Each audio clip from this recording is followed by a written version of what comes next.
నమస్తే, welcome to bell TV voice of voiceless. ఇంకా ఇప్పుడు ప్రధానమైనటువంటి చర్చ, సీఎం రేవంత్ రెడ్డిని దిగిపోతారు లేదా దింపాలి, ఆయన స్థానంలో మరో మంత్రికి అవకాశం. గత కొంతకాలంగా మొదట్లోనే 2 సంవత్సరాల పాటు 2.5 సంవత్సరాలు సీఎంగా రేవంత్ రెడ్డి, ఆ తర్వాత మరొకరికి ఒప్పందం కుదిరిందనే చర్చ ఇప్పుడు రాజకీయ సర్కిల్లో హుషారుగా నడుస్తూ ఉంది. ఇది గత కొంతకాలం కూడా నడుస్తూ ఉంది. ఇటు ప్రభుత్వంపై కూడా తీవ్రమైనటువంటి వ్యతిరేకత రావడం, వీటన్నిటి కారణంగా ఇక రేవంత్ రెడ్డిని మార్చేస్తారు అంటూ పుకార్లు అయితే షికారులు చేస్తూ ఉన్నాయి. మరి అది సాధ్యమా? కాంగ్రెస్ పార్టీలో అది సాధ్యమవుతుందా, లేదా రేవంత్ రెడ్డిని మార్చడం వల్ల కాంగ్రెస్కి ఏమైనా లాభం ఉందా అంటే వీటన్నిటి మీద మనము ఒకసారి విశ్లేషణ చేసే ప్రయత్నం చేద్దాం. ముందుగా బెల్ టీవీని అందరూ కూడా సబ్స్క్రైబ్ చేసుకోండి. తెలంగాణ కాంగ్రెస్ పార్టీకి సంబంధించినటువంటి అంశానికి వస్తే, సీనియర్లందరినీ కాదని రేవంత్ రెడ్డికి సీఎం పదవి ఇవ్వడం, పిసిసి పగ్గాలు కూడా ఆయనకి ఇవ్వడం నుండి మనం పరిశీలిస్తే, పూర్తిగా కాంగ్రెస్ పార్టీలో ఉన్నటువంటి నెలకొన్నటువంటి అస్థిరత్వ పరిస్థితులు రేవంత్ రెడ్డి ఆయన దాన్ని చేతిలోకి తీసుకోగలిగారు. ఆయన వ్యూహాత్మకంగా ముందుకు వెళ్ళారని చెప్పొచ్చు.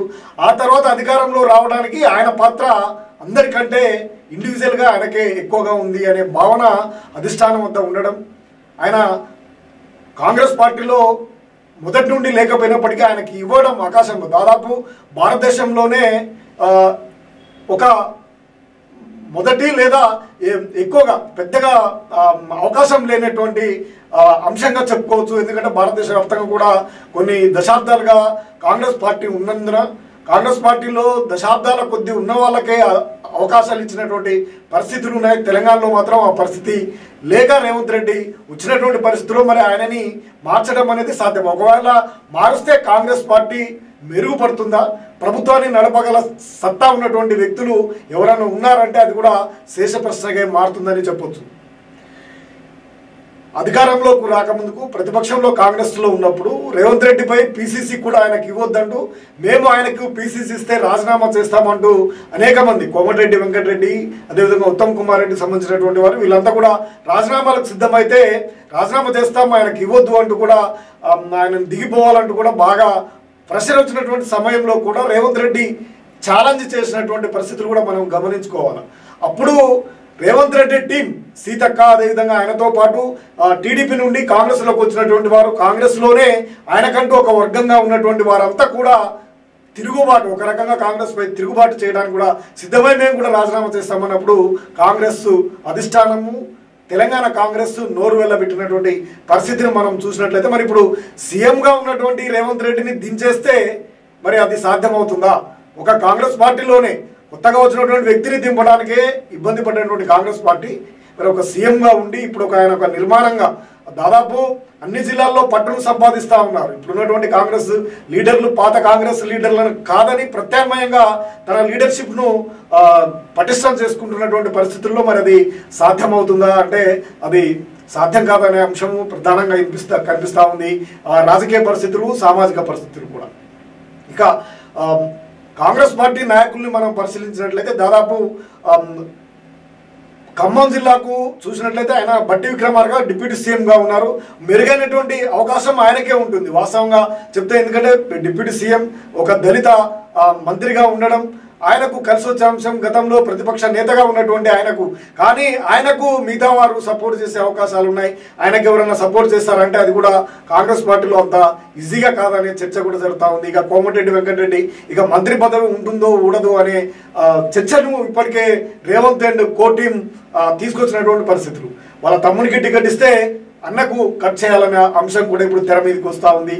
మరి ఉత్తమ్ కుమార్ రెడ్డి ఉన్నప్పటికీ ఆయనకు సపోర్ట్గా రాష్ట్ర వ్యాప్తంగా ఉండే పరిస్థితి లేదు. ఆయన 2 సార్లు పిసిసి అధ్యక్షుడిగా ఉండి ఆయన పార్టీని పూర్తిగా అధికారంలోకి తేలేకపోయారు అనే అభిప్రాయం కూడా ఆయన మీద ఉన్నటువంటి నేపథ్యం. ఇప్పుడు ఎవరు కూడా సుముఖంగా సీఎంగా చేయడానికి ముందుకొచ్చే పరిస్థితి లేదు.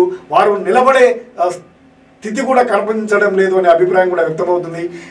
కాంగ్రెస్ పార్టీకి బలహీనత ఇప్పుడు రేవంత్ రెడ్డి అయ్యాడని చెప్పొచ్చు. ఆయన కాకుండా మరొకరిని ఏర్పాటు ఇంకొకరికి సీఎం సీట్ ఇచ్చే అవకాశాలు అయితే కనిపించడం లేదు అనే ఆసక్తికరమైనటువంటి చర్చ మరోవైపు జరుగుతూ ఉంది. ఈ కాంగ్రెస్ అనే నావను నడిపించడం కూడా అంత ఈజీ కాదు అనే అభిప్రాయం కూడా ఉంది. ప్రాంతీయ పార్టీ కాకుండా జాతీయ పార్టీలో ఉండి ఒక పార్టీ ఒక అధికారాన్ని నడిపించడం అంటే కూడా అంత ఆషామాష కాదు. ఇంకెవరితో కూడా అయ్యే అవకాశాలు ఉన్నాయంటే కూడా ప్రసాదకంగానే కనిపిస్తూ ఉంది. ప్రభుత్వంలో అనుభవము లేదు, అదేవిధంగా ప్రభుత్వంపై తీవ్రమైనటువంటి వ్యతిరేకత అయితే కనిపిస్తూ ఉంది అనేది అందరికీ తెలిసినటువంటి బహిరంగ రహస్యమే. ఇప్పుడు సోషల్ మీడియాలో ఇప్పుడు మీడియాలో ఎక్కడ చూసినా వస్తున్నటువంటి ప్రధానమైనటువంటి చర్చ ప్రజల్లో కూడా వెళ్ళిపోయింది.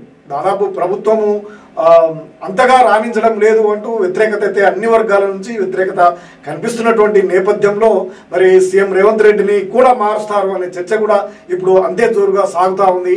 మరి ఈ రాజకీయ పరిస్థితులు, సామాజిక పరిస్థితులు, లీడర్ లక్షణాలు నడపగలిగినటువంటి రేవంత్ కంటే మెరుగుగా నడపగలిగినటువంటి వ్యక్తి ఎవరైనా ఉన్నారు అంటే కూడా సామాజిక పరంగా అది సాధ్యమయ్యే పని కాదు అంటూ కూడా మేధావి వర్గం చెప్తా ఉంది. ఇటువంటి పరిస్థితుల నేపథ్యంలో మరి అధిష్టానము అంత ఈజీగా ఆ నిర్ణయం తీసుకోదు అనే అభిప్రాయం కూడా వ్యక్తమవుతుంది. కాబట్టి ఆ చర్చ అనేది రాజకీయ వర్గాల్లో అదేవిధంగా రేవంత్ టీంకు కొంత ఇబ్బందికరమైనటువంటి పరిస్థితులనే తీసుకొస్తున్నాయని చెప్పొచ్చు. ఈ చర్చ వల్ల ప్రధాన ప్రతిపక్షమైనటువంటి బీఆర్ఎస్కు బీజేపీకి లాభం చేకూర్చే విధంగా ఉంది అనేది కూడా ఆసక్తికరమైనటువంటి చర్చ కూడా సాగుతూ ఉంది. దానికి మనం చూసినట్లయితే తెలంగాణ రాష్ట్ర రాజకీయాలు చూసినట్లయితే రేవంత్ రెడ్డిని మించిన నాయకుడు కాంగ్రెస్ పార్టీలో లేరు అనే అభిప్రాయమే బలంగా వినిపిస్తూ ఉంది. ఈ పరిస్థితుల నేపథ్యం వీటన్నిటి పరిస్థితులను కూడా అధిష్టానం పరిగణలోకి తీసుకొచ్చి ఇంకోటి ఏంటంటే గతంలో కాంగ్రెస్ పార్టీలో ముఖ్యమంత్రులను తొలగించే సాంప్రదాయం ఉండేది. కానీ ఈ మధ్య కాలంలో దాదాపు ఈ 2-3 దశాబ్దాల కాలంలో ఎక్కడ కూడా సీఎంలను మార్చినటువంటి దాఖలు ఈ సోనియా గాంధీ దాదాపు కాంగ్రెస్ పగ్గాలు పట్టిన తర్వాత ఆ పరిస్థితి అయితే భారతదేశంలో ఎక్కడ కనిపించట్లేదు. అటువంటి పరిస్థితుల్లో మరి రేవంత్ రెడ్డిని అంత ఈజీగా వదులుకునే అవకాశం కూడా లేదు. వదులుకుంటే అది కాంగ్రెస్కు తీవ్రమైనటువంటి నష్టమే జరుగుతుందనే అభిప్రాయం కూడా ఉన్నందున మరి అది సాధ్యాలపై ఇక రానున్నటువంటి రోజుల్లో వేచి చూడాలి. మరి ప్రభుత్వంపై అంత వ్యతిరేకత ఉంటే మరి మార్చే అవకాశాలు ఉంటాయా, ఒకవేళ మార్స్తే కాంగ్రెస్కు ఏమైనా జీవం పడే అవకాశాలు ఉన్నాయా అనేది కూడా ఇప్పుడు వేచి చూద్దాం. మరిన్ని అప్డేట్ కోసం చూస్తూనే ఉండండి వాయిస్ ఆఫ్ వాయిస్లెస్.